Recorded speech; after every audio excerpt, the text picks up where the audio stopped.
Sejam bem-vindos, essa é a segunda parte desse módulo sobre a vida do D.D. Palmer, do criador da quiropraxia. A gente vai falar agora do período de 1865 até 1873. Em 1865 é quando o D.D. e o T.J. eles decidem deixar o Canadá e irem para os Estados Unidos. Acontecia muita coisa, eu vou falar um resumo breve do que era o contexto da época, tanto no Canadá quanto nos Estados Unidos, porque eu separei um módulo só para falar desse contexto de época, essas coisas, porque é muito complexo.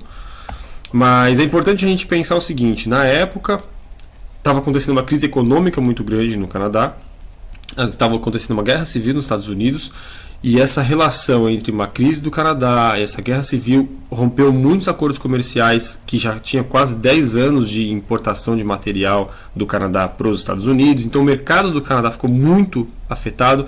Muita gente estava saindo dos Estados Unidos e indo para o Canadá, então teve uma sobrecarga ali de mão de obra barata, esse tipo de coisa, de gente em situação muito difícil que aceitava trabalhar por um preço muito baixo. Ficou muito complicado para os irmãos Palmers sobreviverem com essa queda da indústria, porque Port Perry exportava muita coisa, era participativa nesse mercado com os americanos e foi muito afetado. Ficou difícil para eles sobreviverem. O D.D. e o T.J. decidiram deixar então o Canadá e irem para os Estados Unidos, ainda que estivesse rolando ali uma guerra. Existe aqui uma parte toda controversa.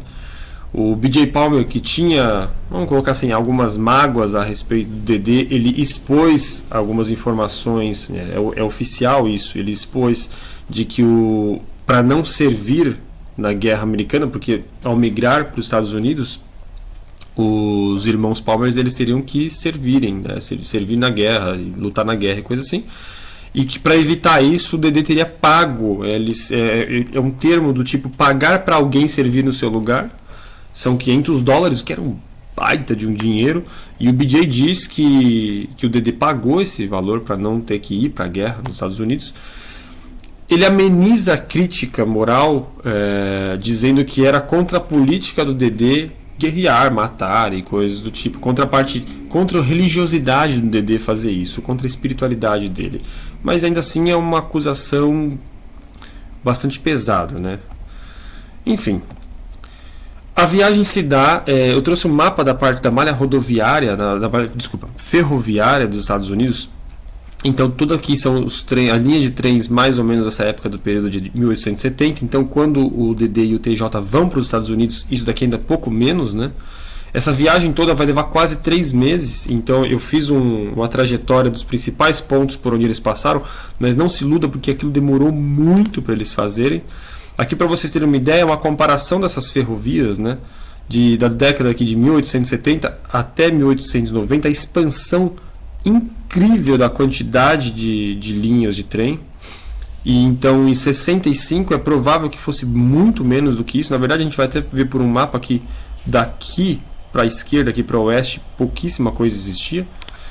Aqui é um mapa mais aproximado para a gente conseguir acompanhar essa trajetória da viagem dos irmãos Palmers. Eu deixei ele em preto e branco para ficar mais fácil de visualizar. E nós temos aqui então Port Perry, que é de onde eles saíram. Deixa eu ligar o laserzinho aqui, cadê? Port Perry, que é de onde eles saíram, é muito próximo de Toronto. Próximo é modo de dizer, né, mas é relativamente próximo de Toronto. E aqui estaria o lago de Ontário, o Lake Ontario. Eles saem de Port Perry e boa parte dessa trajetória ao redor do lago que eles vão para Buffalo, nos Estados Unidos, é feita a pé. Eles caminham quase 30 quilômetros para fazer esse contorno. Algumas partes eles deixam de caminhar mais ali à frente, mas boa parte ali, quase 30 quilômetros caminhando para chegar ali em Buffalo. Toda essa viagem ela é cheia de interrupções, principalmente para dinheiro, para conseguir fazer algum dinheiro, para conseguir trabalhar e seguir custeando a viagem, né? Em Buffalo, por exemplo, eles ficam um bom tempo trabalhando, fazendo bicos para conseguir custear o restante da viagem. De Buffalo eles vão para Detroit, então já é uma trajetória grande aqui. Muito provavelmente boa parte da viagem foi de trem, mas eu não consegui confirmar essa informação. Mas como segue ali toda uma linha específica do trem, é bem provável que tenha sido. Depois eles vão de Detroit para Chicago. e de Chicago para Davenport. Em alguns momentos, principalmente já no final dessa viagem, eles fazem contatos com militares, eles trocam favores, eles ganham as graças de alguns militares, de generais, para conseguirem fazer boa parte dessa trajetória, mas principalmente no final da viagem. A gente comenta disso também mais para frente, num outro momento. Em Davenport, os irmãos se separam. O TJ, o Thomas Jones Palmer, vai para Whittier para se reunir com a família toda deles estavam lá, pai, mãe, tudo mais, eles estavam lá. E o DD, ele vai um pouquinho mais próximo ali de Davenport, em Muscatine. E ele começa ali a carreira dele como professor. Não está muito claro se ele já tinha essa intenção de se separar, porque assim que eles chegam em Davenport, eles se separam. Não há indícios de que eles tenham brigado, e não está muito claro se já fazia parte dos planos ou se alguma coisa aconteceu. Ao que tudo indica, essa vaga como professor foi algo que o DD cresceu os olhos, cobiçou, porque quando ele chega em Muscatine ele já começa um período letivo, ele já começa a trabalhar como professor. E do que vai se passar nos próximos anos é que ele vai depois para Louisa e New Boston, ali nas margens do Mississippi, e ele vai ficar trabalhando em períodos letivos em escolas diferentes. Então ele vai para Muscatine, dá aula durante o período letivo, depois ele vai para Louisa, dá aula em outro período letivo, e ele vai para New Boston. Então ele começa a carreira dele como professor. Lembre-se de que o DD ele não tinha a educação formal concluída, ele tinha o que seria um ensino fundamental hoje, né? Mas todo esse período que ele ficou trabalhando, mesmo em Port Perry e a viagem, ele estudou muito. Então ele conseguia, não existia um ensino formal, não era tudo ainda muito burocratizado. Nesse período, os Estados Unidos, o governo já, vamos dizer assim, já tinha um ensino público, já tinha um financiamento de escola por parte do governo muito forte, praticamente em todos os estados, mas ainda não existia uma formalidade nesse ensino, uma documentação, você precisa de tal documento. Existiam algo que chamavam normal schools, que a gente vai falar um pouquinho mais adiante, mas que era o que seria a formação do professor em 2 anos ou até em 4 anos, mas ainda não era em todos os locais que tinham. E por se tratar de uma região com desenvolvimento ainda muito de mineração, você pode ver que o grande movimento das malhas ferroviárias dos Estados Unidos era para esta região, onde eles estão, perto de Whittier, nessas bordas aqui, já era uma coisa meio que, vamos colocar aspas, interior. Então mais provável que por ali não contavam tanto com essa coisa de, se eu não tenho um professor que cursou a normal school, eu não vou colocar professor nenhum, não, eu preciso de alguém, né? Então o DD meio que aproveita essa possibilidade de mercado e por alguns anos ele vai ser professor. E vamos falar um pouquinho desses anos, né, da carreira de professor dele. Em 66, então, em Muscatine, ele tinha mais ou menos essa aparência aqui, o DD Palmer, como professor. As escolas eram predominantemente essas classes únicas, né, uma construção com uma classe única, normalmente 10, 7, 15 crianças. As primeiras turmas do DD já tinham ali por volta de 15 crianças. Aqui eu trouxe algumas outras escolas de época e da mesma região, que são essas escolas de madeira, né, e as crianças ali sempre alinhadas com os professores. Depois ele vai, pouco tempo depois, para Louisa, e ele fica um bom tempo em Louisa, depois para New Boston, onde as coisas começam a mudar um pouquinho. É onde ele vai ter ali o primeiro casamento. É muito importante nessa trajetória, vou voltar só um pouquinho aqui. Existe um diário do D.D. Palmer, dessa época, onde ele estava dando aula, e existe uma descrição, ele é registrado uma descrição pelo próprio D.D. Palmer de como punir uma criança com chicotadas, aquela coisa de régua na mão, essas coisas todas, mas como bater fisicamente numa criança para punir, principalmente porque era primeiro que era muito difundido, era normal o professor fazer isso, o D.D. também fez isso. A gente tem que lembrar que a educação do D.D. foi muito severa, né? Tanto pelo professor, a escolarização dele, quanto pelo pai. Então essa severidade ele carregou por muito tempo. Esse período da vida vai começar um processo de uma nova fase da vida do D.D. Palmer, mas nessa época ele ainda tinha muito dessa carga anterior, dessa severidade dele. E essa punição era aplicada, por exemplo, crianças que roubavam, porque era uma situação muito complicada nessa época. As crianças passavam fome, era delicado. Então assim, criança foi pego roubando, o professor muitas vezes ia fazer a punição física, assinava um termo de consentimento. A criança era colocada para assinar um termo onde o professor se comprometia a não tornar aquilo público desde que a criança não fizesse novamente. É muito interessante essa forma de e o D.D. participou desse tipo de educação, né? Desse tipo de escolarização mais severa, mais física, que se mistura com a lei e coisa tipo. A figura do professor era uma autoridade muito grande nessa época. Então ali ele vai ter o New Boston, o primeiro casamento, que a gente vai falar um pouco mais adiante. Essa questão do normal school, essa formalização do professor, né, graduar um professor de 2 a 4 anos para que ele seja professor, ao que tudo indica, foi um dos grandes fatores que fez o D.D. Palmer mudar de carreira. Existe um movimento, teve um momento em que o D.D. procurou, ou tentou, ou pelo menos o que tudo indica, tentou entrar em contato com essas normal school, ou talvez seguir carreira como professor, só que ele não tinha educação formal, até onde eu sei o suficiente para entrar. Então a minha suspeita, e de novo, isso é uma suspeita, é de que essa formalização, essa oficialização do cargo de professor foi muito difícil para ele, apesar de ele ter dado aula ainda por muito tempo, e provavelmente ele notou que essa carreira de professor não ia dar muito certo por muito mais tempo, ou ele só quis mesmo algo diferente. Fica aí uma coisa em aberto. Se eu descobrir nas próximas investigações, eu vou contando para vocês. Mas vocês podem ver então que naquela trajetória, né, de onde eles se separam, Muscatine, Louis e New Boston ficam todos muito próximos, todo muito próximo do rio Mississippi. E ele troca de margem de Union, New Boston é do outro lado do rio, mas ficam todos muito próximos dessa região aqui. O primeiro casamento então acontece nessa região de New Boston com a Aba Lord. Aqui são alguns nomes. A Aba Lord mudou de nome ao longo da vida. A suspeita de que ela se chamasse Esther Abigail Lord, depois Abby Kisser e por fim Aba Lord. A Lord é o sobrenome do pai, de fato, e vindo a ser Aba Lord Palmer. A Aba, ela era médium, sensitiva, clarividente de carreira. Ela era muito famosa, inclusive, na região, nos arredores ali entre Illinois e Iowa. E quando o D.D. conhece a Aba, vai ser uma coisa muito marcante. A presença, a personalidade, o saber, a vida de Aba Lord vai marcar muito o D.D. Palmer e vai ser influente inclusive no que viria a ser a quiropraxia. A gente vai falar sobre isso.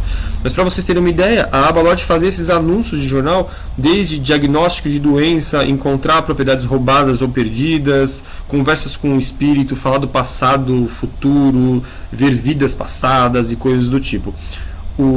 Existem outros anúncios registrados oficiais em bibliotecas sobre isso da Aba Lord. Ela viria depois a se denominar homeopata, physician, né? Homeopata. E ela sempre se envolveu com diversos tipos de negócios, nesse sentido de espiritualidade, de mediunidade. É muito marcante porque existe uma carta de uma pessoa que relata como foi o contato com a Aba Lord. E nessa carta ele relata assim, fenômenos sobrenaturais impressionantes, desde conversas com o espírito, de falar sobre a vida dele, sobre a infância dele, do local onde ele morava sem ele ter falado, e ela descrever esse local. Ele entrega para ela uma carta da irmã, e só de segurar a carta ela descreve como é a irmã e qual é o teor da carta, onde é o local onde eles cresceram, e com uma precisão muito boa. Obviamente a gente não sabe o quanto esses relatos são reais, de alguém que passou por isso e falou, ou quanto foi pago, foi produzido, foi um charlatanismo. A gente não tem como ter essa clareza hoje, mas o relato foi publicado em journals, mais de um, mas principalmente no Journal of Religion and Philosophical, uma parte de religião e filosofia, uma publicação que tinha. E então a Aba, ela tinha essa carreira muito forte. E em 20 de janeiro ela se casa com o D.D. Palmer. Em novembro do mesmo ano eles compram em Eliza Township uma propriedade, ao norte, razoavelmente longe de New Boston, onde eles estavam, uma propriedade de 10 acres, então uma propriedade enorme que o casal Palmer compra, onde eles vão batizar essa propriedade de Sweet Home. E aqui é uma carta que o próprio D.D. Palmer mandou para esse mesmo jornal de religião e filosofia. Ele fala um pouquinho da parte da vida dele e relata o contato, a transformação dele em contato com a Aba Palmer, que ocorreu em termos de espiritualidade e filosofia. Ele se diz impressionado, ele se convenceu dos poderes sobrenaturais da clarividência da Aba Palmer a partir do momento em que ele viu os diagnósticos de doença que ela fazia.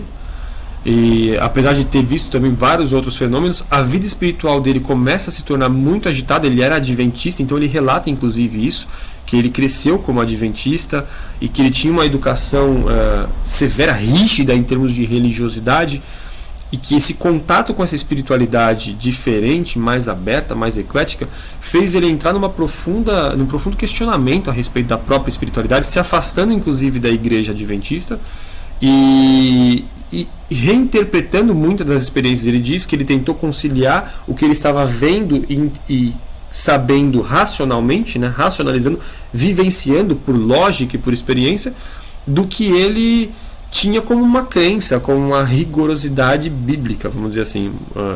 E consolidar razão e crenças bíblicas foi um desafio muito grande para ele.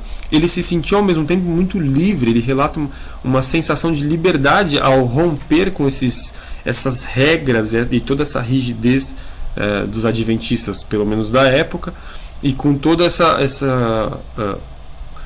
vou colocar isso, essa dogmatização da Bíblia como umas coisas rígidas, né, comportamentos sociais bem pesados. Ele se sente muito livre aí para essa espiritualidade livre. Ele participa de diversos movimentos espirituais na época. Ele colocava panfletos, fazia divulgação, ele pagava para fazer divulgação dessa parte espiritual. Então era uma crença muito forte nele. Eu separei um outro módulo para a gente falar só da parte espiritual do D.D. Palmer, então não vou aprofundar muito mais do que isso.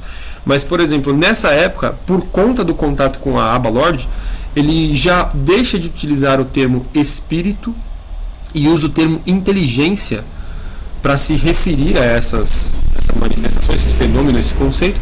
E isso vai marcar a gente na quiropraxia lá na frente, quando ele fala de inteligência universal e inteligência inata. A gente precisa entender não o que é inteligência para a gente hoje, mas o que era inteligência para a época e o que era inteligência, o termo inteligência, para o D.D. Palmer.